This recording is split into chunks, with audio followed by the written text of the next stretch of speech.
Hi everyone, this is the Applied Statistics in Healthcare series, and this is the third session in the Multiple Linear Regression course. And in week 3, a big focus is going to be on doing more with less data. So that can mean less rows of data, and we would discuss more in weighted least squares regression and when we cover aggregated data.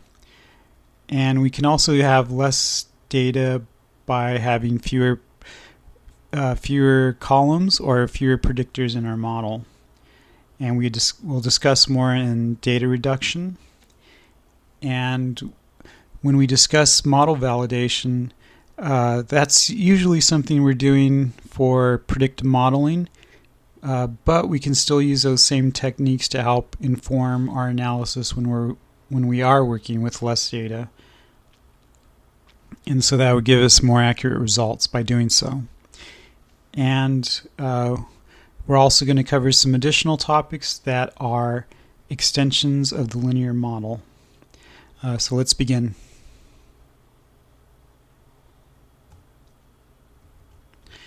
And we'll begin with weighted least squares regression. And this could include frequency, population, and importance weights. And we could use this when we tackle the issue of heteroskedasticity. And for weighted least squares regression, we notice that that sounds a lot like ordinary least squares regression. And it is, but we add a weight variable in that analysis. Weights are used to increase or decrease the impact of specific rows of data in a regression. They can help if the homoskedasticity assumption is violated. A larger weight value means that we get more influence from that row of data. When the homoskedasticity assumption is violated, we would calculate the observations that with lower variance and give those more weight. And that formula that we'd use would be 1 divided by the difference between our residuals and our predicted values that are squared. Weight should be integers and non-negative values, but just having non-negative values should be enough. Weights are added along with other regression settings and are most, if not all, stat software will take it from there. So on the top right, we see a little text box that reads, number 10, enter a weight variable. And when I did the regressions that we're going to cover later, I just entered in the variable, that extra column of data. I entered that variable name in the top in that drop box or that text box above. And for me, I named it weights. And weights can be based on frequency. For example, 1 row of data equals 100 rows in a larger data set. They can also be based on probability. For example, underrepresented groups in survey samples. And also they can be based on analytic weights. And those could be aggregated data with means and weights equal to the n, or the sample size in the calculation. And they can also be based on population, for example, the number of patients at a location, such as a medical center, and importance. For example, what we consider more important based on theory.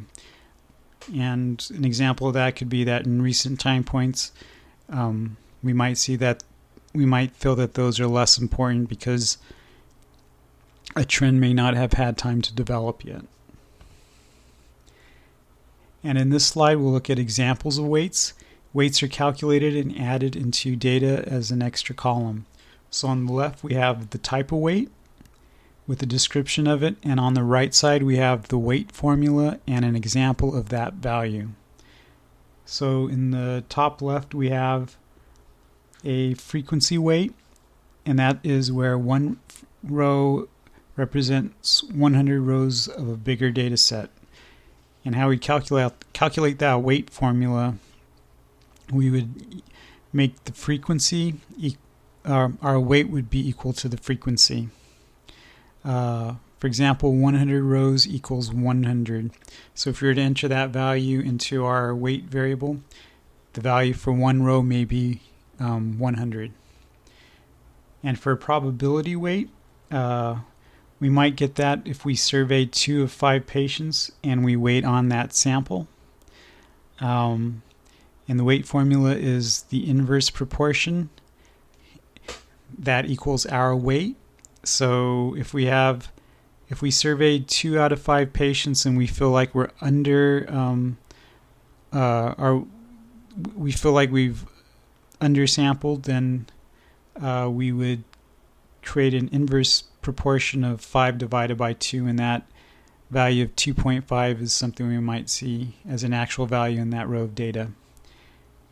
For an analytic weight, we get this from aggregated means, and one example is that we get it from aggregated means, and the n, or the sample size, from that formula would be our weight. So n, or sample size, equals our weight, and we see that, for example, if we were to calculate the length of stay average of 3 as 15 days divided by 5 patients, that value of 5 would equal the value for our regression weight. And we can also, for a population weight, we might just use the sample size, and that could be either patients or patient days. And our n, or sample size, would be our weight. So if we have 100 patients or 100 patient days, we'd use that value of 100 as our population regression weight. And we can also do importance weights. We consider some data more or less important or accurate. We weight according to our preference, and our preference equals our weight. So the last 3 months of a multi-year data set could be less reliable. So for those last 3 months, we might assign a value of 0.5 to each row in those last 3 months, while making all other previous months, we'd assign a value of 1. For homoskedasticity, when we violated that assumption, we would use the difference in residuals and predicted values, and that would be that formula would be 1 divided by residuals minus squared predicted values. If our residual was a value of 6 and our predicted value was 2, we'd put that into the formula above, and we get a weight of 0.50. And so in that extra column of data that we now have that has the regression weights, in that row of data, the value that we would enter would be 0.50. And so just as a reminder, homoskedasticity, that assumption is that for every level in a predictor, say we're looking at age, and age ranges from 20 to 80, we would expect to see in that full range of age values from 20 to 80, we would expect to see residuals that cluster randomly around those values. If we start to see patterns, and we have a violation of homoskedasticity, and that gives us heteroskedasticity. And in that case, we would get a better model performance from using a weighted regression. And that's the formula on the bottom right is what we had used to calculate our regression weight value.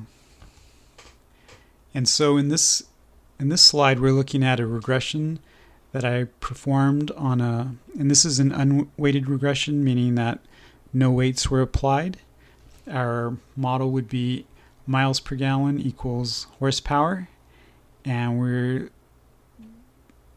assigning a linear relationship between miles per gallon and horsepower. So it's a pretty straightforward, simple linear regression.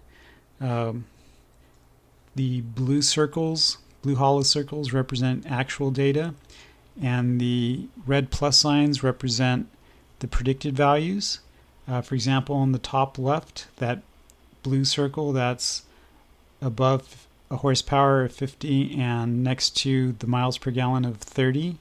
That's an actual MPG rating. And we see that below that would be a plus sign, and that's around 26 or 27 miles per gallon. And that's the predicted value for that first observation on the far left. And we can see that these red plus signs can tell us our linear trend.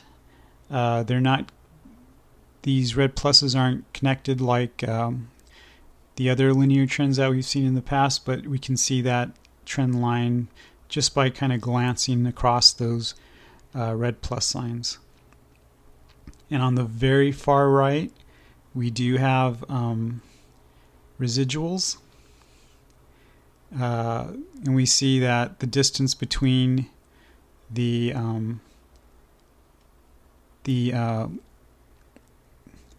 observed, or the blue circle, that's second furthest to the right, that residual is 3.7 miles per gallon. So the distance between that blue circle and that red plus sign is about 3.7. And on the far right, the distance between that would be 7.8 between the red plus sign and the blue circle. So when we scan up, we see that the R-square is 0.602, which is actually really high. Or it's high, we'd call it high. And the adjusted R-square is close to that. It's at 0.589.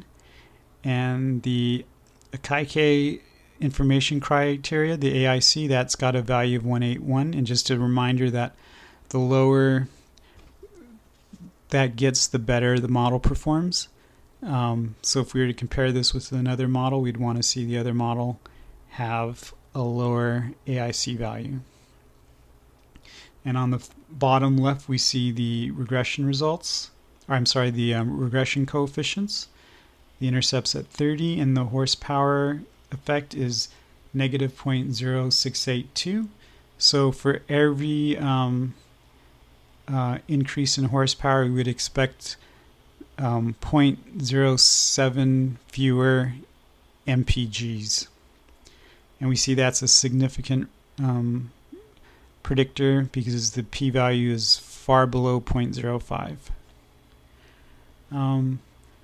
So maybe when we're looking at this data on the far right, we might consider these last two cars outliers. Maybe they're special cases where they're not the typical car, they're not the average car. Maybe we might feel like they have an undue influence, because we do know that the higher that the predictor variable is, the more that those values dominate the regression line. So those red pluses that form a trend line might be tilted, even though we do have bigger residuals there, they might be tilted more so to those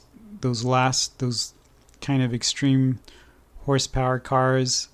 And maybe if we use a weighted regression, we can lessen the impact of that. So we'll create regression weights, and then we'll add that to our model, and we'll do a weighted least squares regression. And we see that here. So in this model, we have our regression weight, and we'll go straight to the top right to look at model performance. And we see that our model performance improves. Our R-square has increased from 0.60 to 0.66. Our adjusted R-square has increased, and the AIC has gone down, and that actually indicates a better performing model. And we see that residuals now for those two cars on the far right, the residuals equal 5.7 and 10.8. Residuals are now 2 and 3 miles per gallon higher because they carry less weight. So rather than this red trend line being pulled more towards those too high horsepower values, they're now that trend line now represents more of the other 29 cars. The predicted regression line is pulled less towards those extreme values. And because of that, we have a higher R-square and a higher model performance in general. So on the far left, we can see that both coefficients and our interpretation changes from using weights. That horsepower went from negative 0.06 to negative 0.08. So now we have a steeper trend that's going downward. And we're just going to look back at the last slide and then back again at the current slide. And we can see that trend has changed. Those red plus signs are pointed more downward. And that makes sense. That, if you have a more powerful engine, that it would use more gas. Or maybe gas mileage wasn't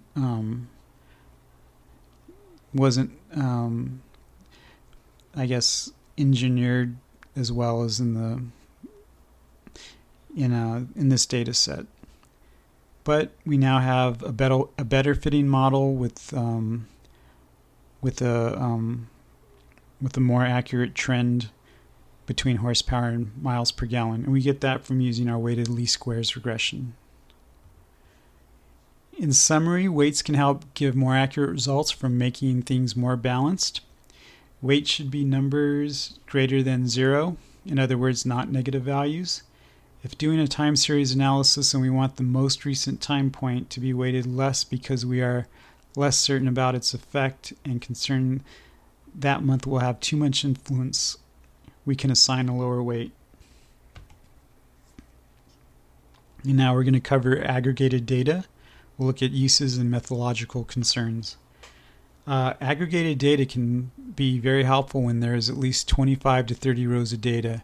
Consider a regression for 2 to 3 years of monthly data.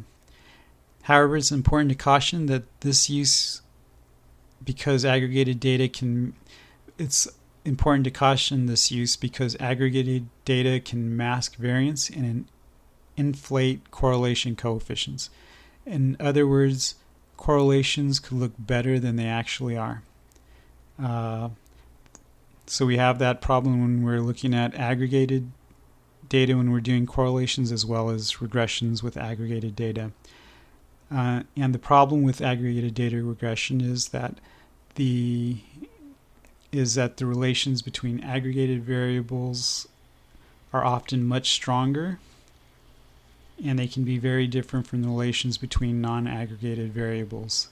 So most of our variation happens within our groups. So if we're looking at medical center data, we can have a lot of variation between patients within each medical center, but when we use an aggregated value, it wipes out that variation. So what we tend to have happen is that our relationships or our correlations or our coefficients look a lot stronger than they really are when using aggregated data. So that's probably the number one concern about using aggregated data, is that we make sure when we interpret our results that we give the appropriate amount of caution that these correlations or these coefficients are going to look bigger than they actually are had we used unaggregated data. When we use aggregated outcomes, we can only use aggregated predictors. Because the model is at the aggregated level, we should be very careful on making inferences at the individual level and should not make predictions on individual units such as patients at hospitals. For example, if we say we have 10 hospitals and the average age at those hospitals ranges from 40 to 60 years, we have a limited range of age data. So if we were to try to extrapolate or make recommendations based off of age, that would be something that we'd have to be very careful about, because if we look at individual hospitals, we might see that those age ranges go from 0 to 100 years. And so if we say had some sort of intervention or treatment for patients that are 20 years old or 80 years old, we wouldn't be able to make those extrapolations or those recommendations for those age groups, because the aggregated data we used in our analysis includes ranges from 40 to 60 years. So the issue would be that we're going beyond a safe range of a space that we can make accurate predictions at.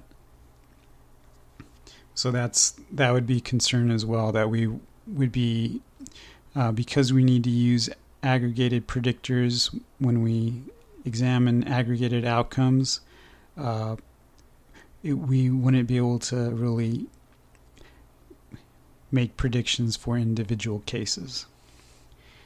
When doing a regression with aggregated data, consider using a weight. Most statistical software will then perform a weighted least squares regression, and you can see that in the review above. And now we're covering data reduction, and this includes hierarchical cluster analysis of predictors. And the background on it is that collapsing many highly correlated variables into one variable can make the model more reliable and provide more accurate coefficients. Coefficients from collinear variables can be inflated so high that interpreting it gives impossible conclusions. For example, we might say our range in our variable might go from 0 to 100, but we might get coefficients that from when using collinear data that might go from 0 to thousands. So it wouldn't make sense that horsepower would increase our miles per gallon by 500 miles per gallon from a simple increase of 1 unit.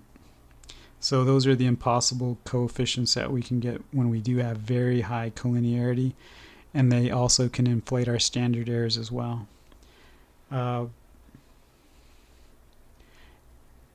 What we can do is reduce degrees of freedom by using data reduction. The higher the number of parts in a regression, the harder it will be to replicate in future data. This would make our results less reliable and less accurate. And here's an example of a hierarchical cluster analysis of predictors. We have 5 variables that we can use to predict miles per gallon. On the far left, we have horsepower, cylinders, and engine displacement. And what we're looking at is called a dendrogram. And the lower these variables converge in the dendrogram, the higher the correlation between the variables. These 3 variables tell us about engine size or power. So these 3 variables have clustered together, and we see that they have a pretty high correlation. For example, cylinders and engine displacement have a correlation of about 0.8, and we see that horsepower with the other 2 variables, cylinder and displacement, that correlation is about 0.6. So these 3 are starting to hang together, and they're giving us an idea, and they might be giving us an idea about, could be engine size or power. And on the right side, we have weight and the automatic or manual transmission indicator, and that happens about probably around 0.45 or 0.5. So they're not as highly correlated as the 3 predictors on the left side, but car weight and automatic or manual transmission status are correlated. Manual transmissions are generally lighter. So what our next step would be to do a principal components analysis. PCA can identify the potential number of factors we have. We generally use a cutoff of greater than 1 eigenvalue, and we see those on the y-axis. Here it ranges from 0 to 4. And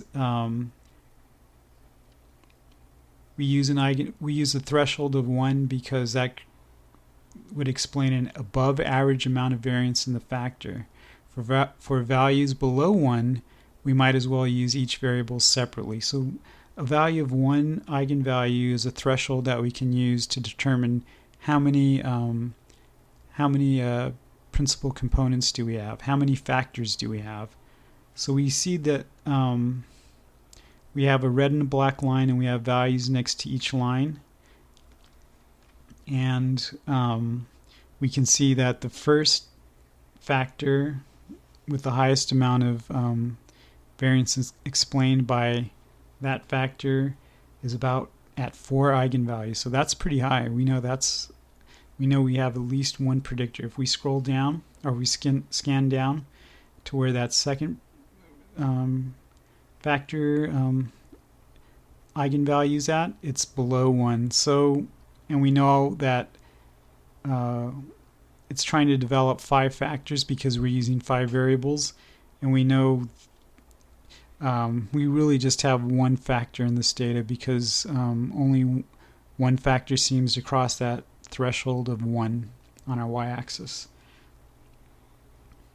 So based on the cluster analysis, we're going to assume that we should feel free to create a factor that contains the horsepower, cylinder, and displacement variables. So now we can compare models when using a factor, and our factor is on engine size or power, and that would be horsepower, cylinders, and displacement. So we actually have 2 models here. On the left side, we have a model that does not have a factor, and it includes all 5 of those predictors. And the R-square is 0.854, and that's actually sounds really high. That's a pretty high. That's actually a very high R-square to get. So we feel that that's a pretty high-performing model, but we're going to also look at the validated R-square. And we'll see later that we can do something called model validation, where we look at a training set of data and a testing set of data, and it can give us an idea of how well that model is going to perform in future data. So that validated R-square is 0.775. So that dropped about 8 points, and that's kind of a lot. That's definitely more than we would want to see. And so if we just focus on the original model, it's going to look a lot better than our validated model. And so that's the model that we'd expect. That's the model we think we would see that level of performance in future data. And so on the right side, we have a model that uses the engine size factor. And that R-square is 0.826. So initially it has a lower R-square than our model with each variable separate. So if you wanted to just base it off the R-square, you would incorrectly favor the model that has no factor in it. And the reason that we would consider this an issue in this data set is because we just have 32 rows of data. So we don't have a lot of data. Last week we looked at what's called the limiting sample size, and we looked at the number of predictors that we can calculate based off our sample size. And from what we saw, it's really between 2 to 3 predictors. If we have more than 2 to 3 predictors in our model, such as the one on the left side, then we tend to see issues with overfitting.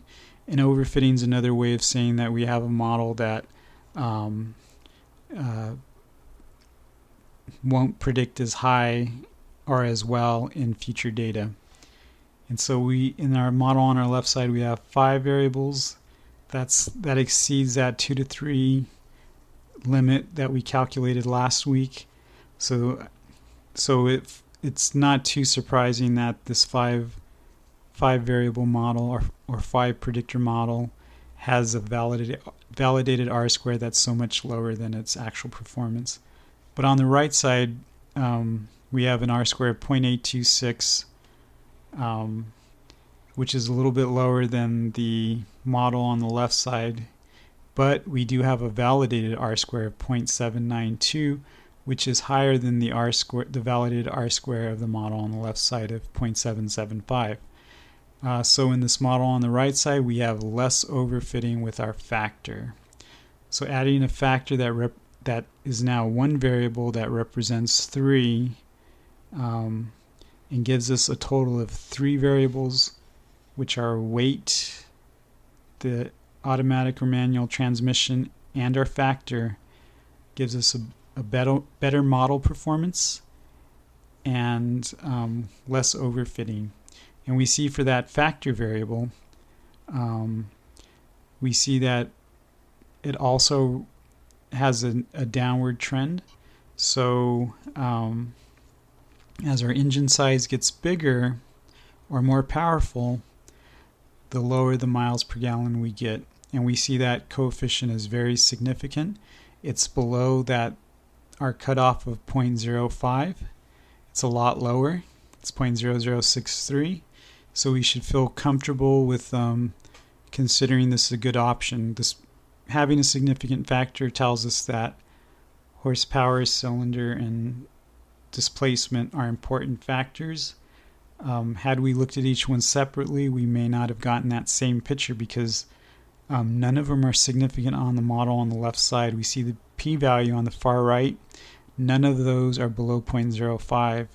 But if we take it into, think of it as in a bigger picture, and as that factor that represents engine power, we do see a result that makes sense. That a more powerful engine usually tends to lead to lower MPGs. So now we're going to discuss model validation more. We can see that it's assessing how well our regression model will predict in future data. So we have probably a simple but very accurate way of thinking about validity is that it's an approximate truth of an inference.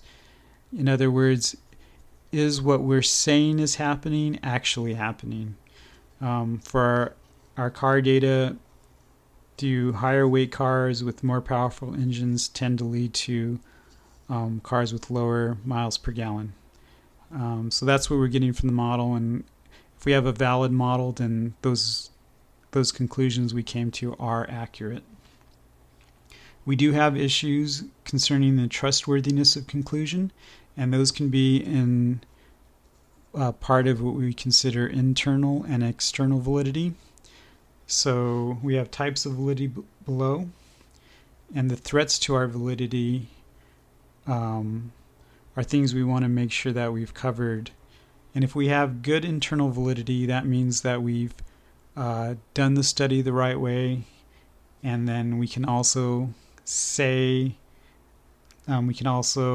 answer, did in fact the experimental stimulus make some significant difference in this specific instance? In other words, is there a relationship between what we're seeing?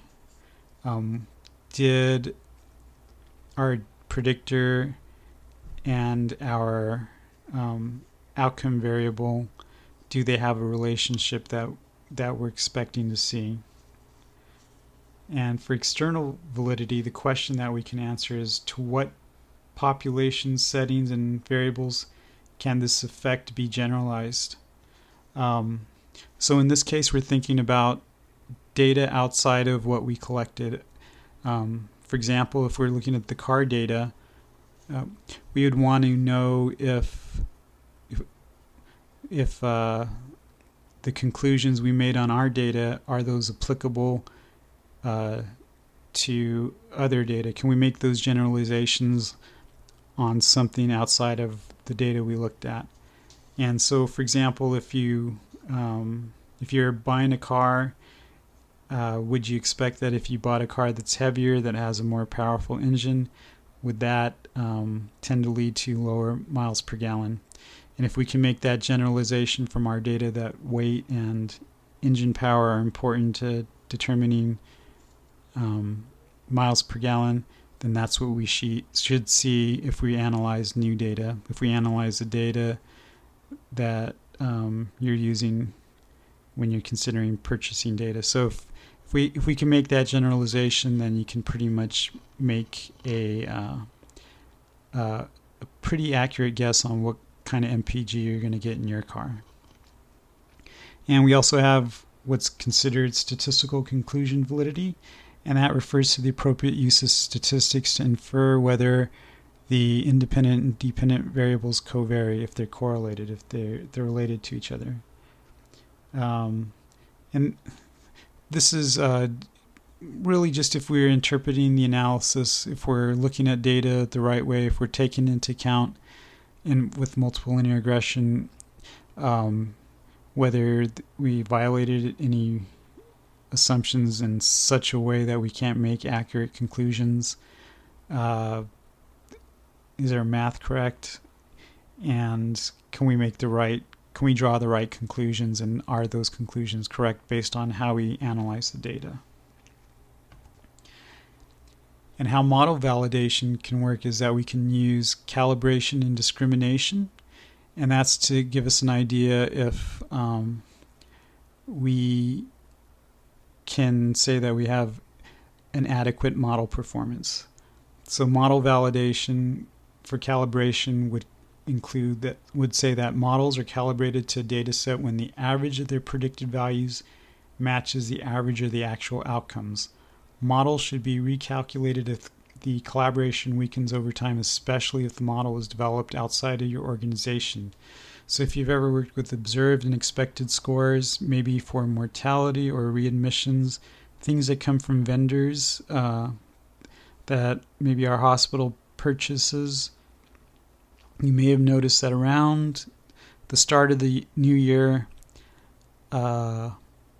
those observed and expected ratios that we saw come down in the previous months, we saw it get lower and lower, but then maybe automatically spring up every new year or every couple of years. The reason could be from what we call recalibration, where they go and they analyze the data.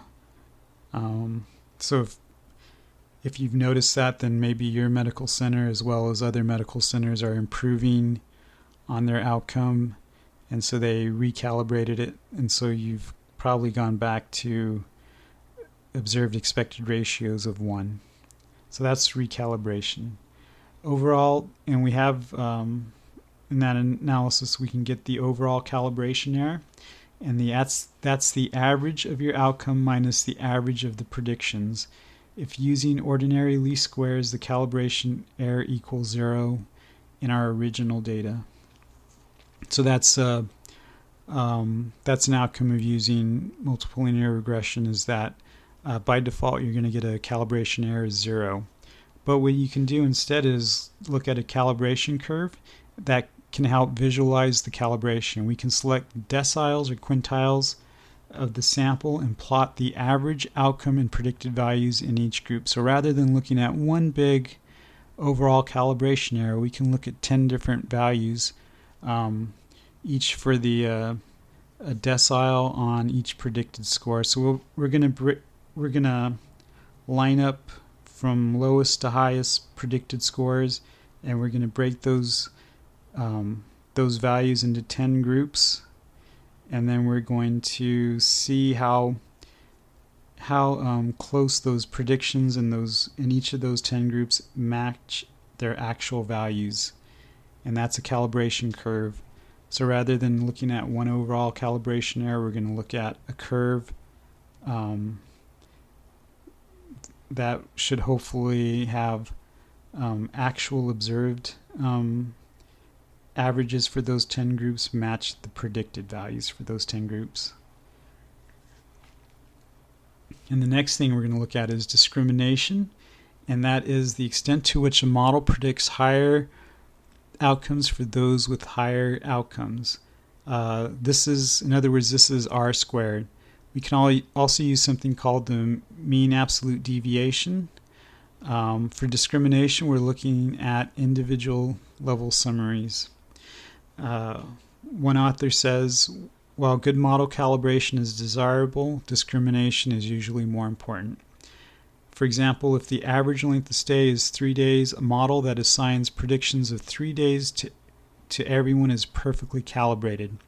So if we give a predicted value of 3 days for everybody in that data set, no matter how far or close off to they are, then that model can still be perfectly calibrated. But a model that assigns 3-day predictions to those that actually stay 3 days, while just assigning 1-day predictions to those who only stay 1 day, that model provides more useful information. And now we're going to discuss a little bit more about discrimination. Discrimination in the model is the model's ability to separate subjects' outcomes. The worth of a model can be judged by how far it goes out on a limb while still maintaining good calibration. If one model assigns 2% of the sample to a risk of dying above a predicted value of 0.90, while the other model assigns 8% of the sample to the same high-risk group, the second model is more discriminating. So in other words, if a model's willing to separate the high and low predictions and it does it accurately, then that's a very discriminating model, and it's a very reliable model as well. And in our last bullet, discrimination is assessed with R-square. The primary interest is comparing the R-square in the training and test sets. A large drop in R-square in the test set indicates overfitting. So in model validation, we get training and testing sets, and we compare the results, such as those for calibration and discrimination, between those two sets, those two training and test sets of data, and we see how close they are, and that gives us an idea of how well the validation is. And we can compare two models. Frequently, one wants to choose between two competing models on the basis of a common set of observations.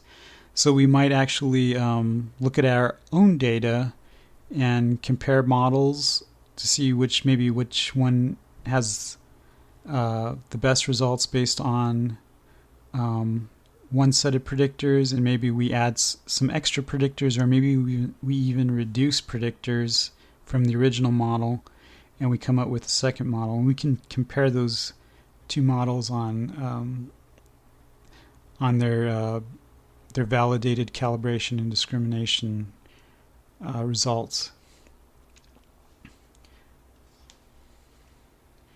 And at the bottom, we have some of the criteria for choosing a model, and those are calibration, discrimination, face validity, measurement errors in our important predictors, the use of continuous predictors, which are usually defined better than categorical ones. So an example of that could be with age. We benefit more from using age in the original value rather than breaking it up into categorical groups. If we break it up into categorical groups, then someone maybe at the age of 50 is considered to have the same age risk as someone that's 59 years old. So it makes more sense to use age and any continuous predictor and to keep it as a continuous predictor rather than breaking it up into a categorical variable.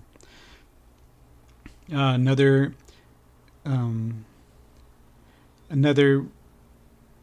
criterion would be the incorrect omission of insignificant variables that would make sense as risk factors. So what that means is that sometimes when we do models, we might find that some variables show up as having a high p-value, or they have a low significance. So in that case, for some variables, they might not make sense in the model. So you wouldn't want to keep those. However, if you have some variables that show up as not significant but are clinically relevant, you'd still want to keep them in the model. The reason is that in your sample it just may not show up as being significantly important, but they would still be important in keeping as ways to get more accurate results for your other predictors. So we might find that there may not be a gender difference in our data, but we would know that for certain things, maybe in other data that we look at, we might expect to see a gender difference. So we wouldn't want to lose that information that we get from taking into account gender, just because in our data set we didn't see that significant difference. So it's good to keep in anything that's clinically relevant. Another criteria would be simplicity, and that's maybe less predictors or simpler linear and additive terms, but that's not as important because of our computing power that we have today. And then the last one is lack of fit for specific types of subjects. So we want to make sure that if we have groups of subjects within our data that may have certain outcomes, we want to make sure we keep those. And this is how to validate a model for predictions. We're going to cover the split half method. And so we were talking about model validation. What we want to do is get a training set of data and a testing set of data. So what we would do is randomly draw half of the rows of your data. This is your training set. Set aside the other half of the rows of data. This is now your testing set. Develop your model on your training set. Gather your coefficients. Then you would calculate the predicted outcomes for each row in your testing set. For example, we would apply this formula, 38.75, which is the intercept. And then we would subtract 0.94 times the number of cylinders. And so that would be the number of cylinders would be for each row of data. So we'd run this. So if we have a data set with 100 rows of data, we'd run this formula 100 times, one time for each row of data, and we'd get a predicted value. And then we'd calculate calibration and discrimination, for example, the R-squared. We would get those results. Discrimination is generally considered more important. We would then compare the training and testing sets. If both models have similar results and both meet your criteria, then you have a validated model. If dissimilar results, report the lower of the calibration and discrimination results. So odds are it's going to be your testing set that has those lower values, but you'd want to take the conservative approach and report those lower calibration and discrimination results. So here's an example of us comparing two models. We have an original model and a model with a factor. And this is what we looked at earlier, and this is again an example of overfitting. For that model on the top, our model is defined as miles per gallon equals weight times the transmission, automatic or manual transmission. That product term is an interaction, and then we would add the number of cylinders plus displacement plus horsepower. And our model on below would be, we'd have that same interaction, and then instead we're adding a factor for cylinders, displacement, and horsepower. So we have our results up top. Circled in red, we see the results for the training and testing data. We see that in our training data set, the R-square on the top row is 0.889, and in the testing set it's 0.817. That's a difference of about 7 points. We would call that optimism. So at this point, we know that the testing set doesn't do as well as the training set. So at the bottom, we have the intercept and slope in that table, and that's what we had used for calibration. And we have the MSE and the G. Those are two other discrimination indexes. But we'll just stick with R square for this example. So these aren't exactly close. So what I would do is I would report the level of optimism, which is the difference between these two. And then I would subtract that from the R square of 0.877 on the full model. That means all the data. And what we're left with, if we subtract 0.877 minus 0.072, that gives us a value of 0.805. So that's probably what we're more likely to see of an R squared 0.805.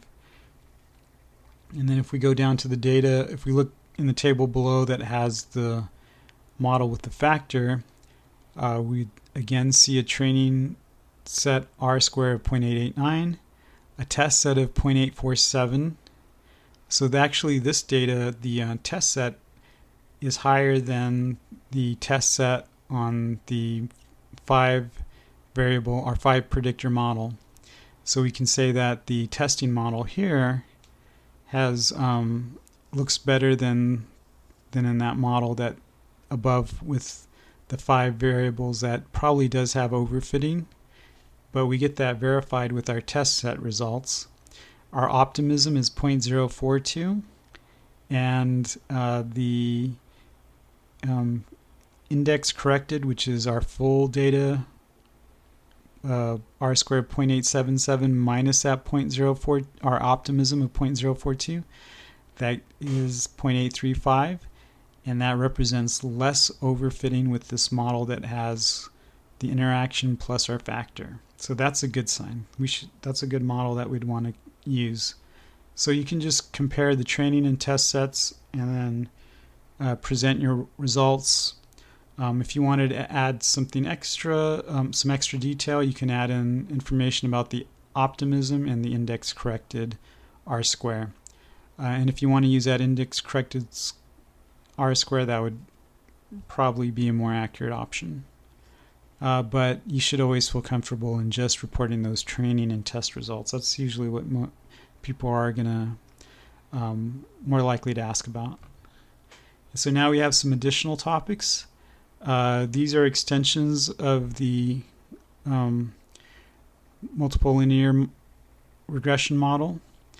These include generalized least squares regression, hierarchical linear model, lean sensitivity analysis, and decision analysis for using prediction cutoffs. Generalized least squares regression also has a similar name to OLS, ordinary least squares. We look at responses of measurements over time within subjects and between groups. This setup induces correlations between measurements on the same subject, autocorrelations, that must be taken into account to have optimal model fits and honest inferences. If not, we will violate the assumption of independence. This requires a group variable like a medical center name or person ID if these are repeated outcomes on the same patient. This was an early extension of ordinary least squares. It only requires an extra variable for the grouping or clustering. For healthcare studies, this would help when comparing hospitals or patients. However, it can have issues when there are many groups or if it's in a very large data set. So this is our first attempt at modifying the OLS regression so that we can now take into account for the assumption of independence. It's for grouping, so if we might get those autocorrelations because maybe certain hospitals perform a certain way. Maybe one hospital performs higher than others, or maybe they have a unique population. We definitely would get it when we're looking at repeated measures on the same person. We all might say if the data is dominated by, or not dominated, but say it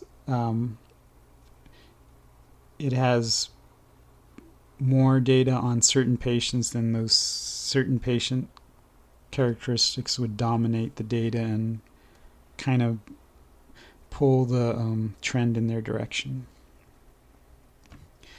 Another approach that we came out with is called hierarchical linear modeling. This method also is helpful when there is clustering in the data. This can be repeated outcome measurements for each patient or many observations within medical centers.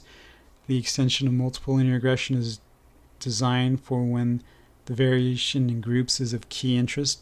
For example, hospital standardization, if we're talking about you get the same level of care at each hospital. If you want to test that, a really great way of doing that would be hierarchical linear modeling. Most times a regular multiple linear regression will do. However, if we want to study the variation between persons or groups like medical centers, HLM provides useful measures of between group variation. You can see tables 4 and 5 in a publication I did a while back. That'll show you the additional within and between person variation results that you get from hierarchical linear modeling. And we can also do something called a sensitivity analysis. Sensitivity analysis is how the variation in the outcome Y can be portioned out to different sources of variation in the predictors. It often happens that the model turns out to be highly tuned to a specific value of a factor. So in other words, some variables or some predictors might have a bigger impact on that outcome than other predictors. It would be rare to see that each predictor has an equal impact, but if you know which ones have the most impact, you can use that to figure out where you should put your resources at. If you know improving one factor can greatly improve your outcome, then that's where you should probably put your emphasis at, if you can. And how to perform a sensitivity analysis: you design the model. That's pick what predictors you want, and then assign probability density functions to the predictors. You, like for example, a normal distribution. You then generate a predictor / vector matrix. In other words, run the model to get parameters. You evaluate the model. For example, you get predicted values from the simulated data. Assess the importance of each input on the output variation. So in other words, you would get your model, use the regression formula that we've used in the past. Then you would get simulated data. We use this. We do this from Bootstrap data. You would change that distribution in a way that may answer a question for you. For example, what happens if we assign an intervention to 25% of the population rather than 10%? What happens when we increase our intervention, if we spread it to 15% more people? What's the impact on the outcome? We can say by doing that it might save another $1 million. So those are the questions that we can answer, is the kind of the what if questions. And at number 5, we might ask, what if we saw a 20% increase in infections? What would that do to our average length of stay? Or what if our average inpatient age increased by 10 years? What would our average cost look like? So we use simulated data to develop a distribution on our predictors.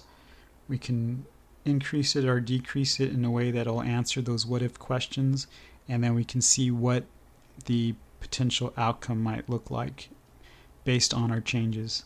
We can also figure out what things give us the biggest bang for our buck. If we find out the outcome is most affected by one or two variables, then we improve the outcome with the least resources. So rather than going after all 10 variables and trying to make changes there, we can focus on the right 2 and have the biggest impact on our results.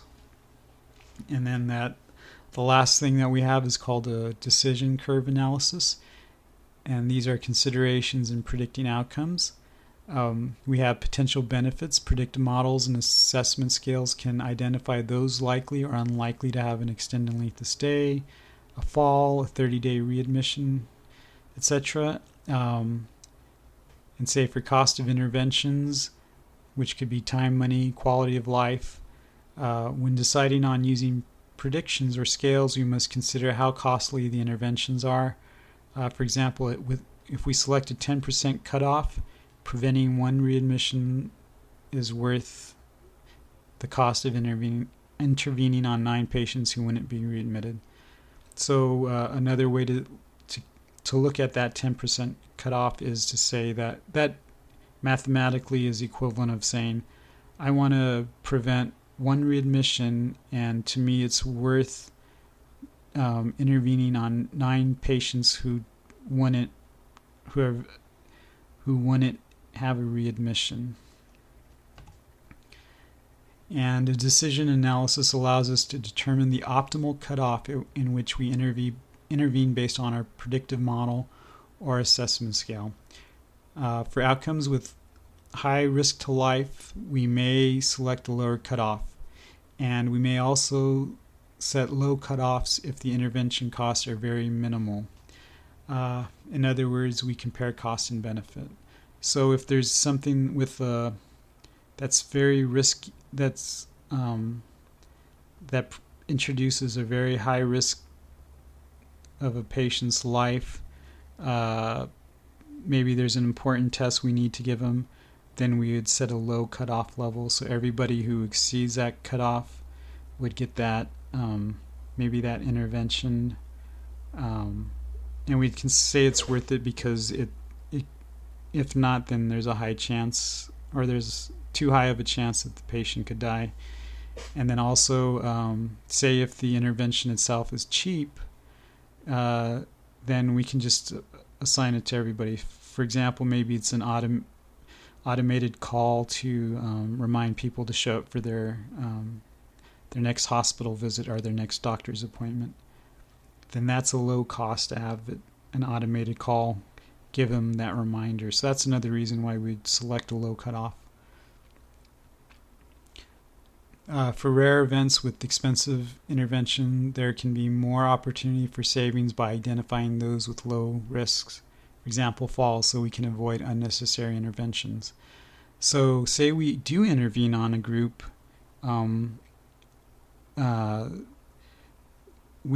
we might intervene. We can use our model to help us identify those that we should intervene for, but we can also use that same model to identify those that we shouldn't intervene on. So say the threat to life is low, and it's a rare event where only maybe 1% of the population is going to suffer it, meaning that 99% won't. If we can do a good job in identifying those 99% who don't need an intervention, then we can save our time and effort of intervening on everybody. So our model can tell us who we should make some effort to help out, and then those that we can save resources by not giving them that same intervention.